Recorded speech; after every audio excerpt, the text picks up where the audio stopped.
Alright, hi and welcome to T5 and the Trading Journal here for Thursday, July 26, 2007. Start off with some future day trades. Alright, to start things off here on the futures, you can see we basically gapped up there a bit and did nothing for a while.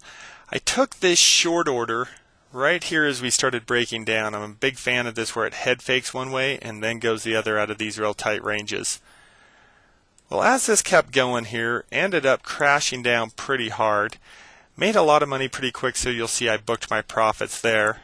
A little ways away from the bottom, but not too far.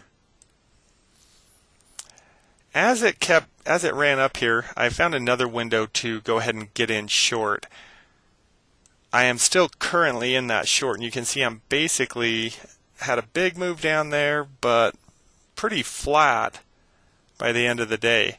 We'll see what happens tomorrow. So I'm holding one overnight and preferably got my stop at break even, and I'll hold it for a few days just in case this market wants to break down. Alright, here's our day trade for some stocks we did today. Starting off with SCHL. Currently also have this as a swing short and had this nice little pullback and thought I'd take advantage of that and try to add to the position. Basically ended me up flat, so I'm willing to take some of those profits as the day goes on.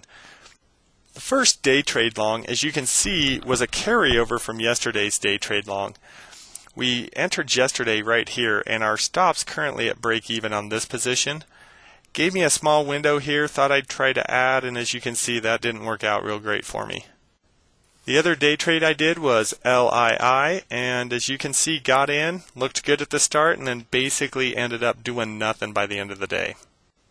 So basically at the end of the day trading, I think I lost 0.56%, so nothing too good, nothing too bad.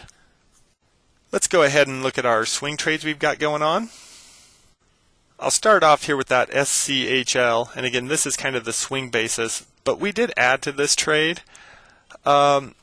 Going to go ahead and leave this. I'd really like to get all these trades to break even or better before I go on vacation. So that's one goal I have with this, and this is holding most of my risk currently. And Marvel, as you can see, we've just kind of been stair-stepping this down. I like it under this area, but I have tightened up my stop, as you can see. Hopefully just be able to leave it there unless we get a big move tomorrow. Lehman Brothers. As you can see, I'm going to go ahead and just move my stop to the very top of today's candle. There's some long-term support here on the financials, so I'm going to go ahead and book what this thing wants to give us. What happened on this one, and this is CHKP, this all started out as a day trade over here, and what brought it to my attention was this big gap here. Well, as I was watching it, I noticed that it did break the 25 level. This can be a little crucial. Things got a little more interesting when I drew back here and said, okay, if it's going to break the 25 level, what's that mean? And this here is a weekly chart. And you can see this little breakout we have going on right now is taking out quite a few highs. We've got some more resistance here at 26, 27.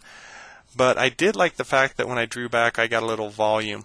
So what I've basically done with this is I played part of it as a day trade, took part of the profits, moved my stop to just under the 25 area, and I'm going to go ahead and see if I can't gamble this part. See if I can't get lucky on one. Alright, let's go ahead and review our portfolio. Alright, starting off with the portfolio dashboard, as you can see, the equity curve chart is a wreck, so no clue what's going on there. I'll have to fix it later. As I go down here and look at my current risk position, you can see that without including the profits, right now I've got about % risk. Most of that is from that new short I took today. If we were to get stopped out at everything, we'd still end up profitable, as you can see there with the blue bar, and nothing really going on with the longs. My end goal is to eliminate that big bar of red before I go on vacation. As I look at my account compared to the S&P, you can see we're starting a little downtrend, and a lot of this will be a little more meaningful once I get some moving averages going. But you can see that I've got about 11% in margin, 92% short in my account right now. So that little long is using up some margin. Here's my performance versus the S&P, and I kind of took a hit today and the S&P had a good move, so we're right back at crux point. Again, want to get this thing above it and outpace it for the rest of the year. And here's my account versus the S&P. My account's on the left, S&P on the right, and you can see we had some good profits today when it started, but didn't keep most of them.